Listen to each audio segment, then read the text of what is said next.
अगर आप किसी बिज़नेस या प्रोफ़ेशन के अंदर हैं, तो आपको पता होना चाहिए कि इनकम टैक्स के अंदर बुक्स ऑफ अकाउंट्स मेंटेन करने कब मैंडेटरी है। So it is defined under section 44 double A read with rule 6F। इसके अंदर 3 कैटेगरी दी गई है, जिसके अंदर बुक्स ऑफ अकाउंट्स मेंटेन करने मैंडेटरी है। नंबर 1 कैटेगरी जो है वो स्पेसिफाइड प्रोफेशनल्स की है।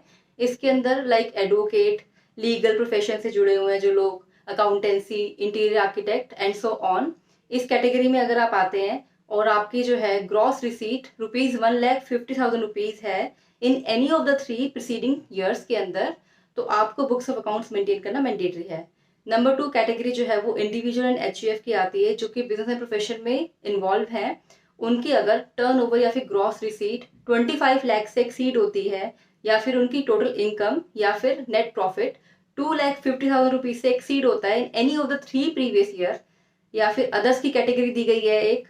इसके अंदर अगर टर्नओवर या फिर ग्रॉस रिसीट 10 लाख रुपीज से एक्सीड होती है, या फिर नेट इनकम या फिर नेट प्रॉफिट ₹1,50,000 से एक्सीड होता है, तो इनको बुक्स ऑफ अकाउंट्स मेंटेन करना मैंडेटरी है। अगर आपने बुक्स ऑफ अकाउंट्स मेंटेन नहीं किए तो क्या होगा? तो आप पे अंडर सेक्शन 271A की पेनल्टी लगेगी, जो कि ₹25,000 है, एंड सो ऑन कॉन्सिक्वेंसेस भी हो सकते हैं।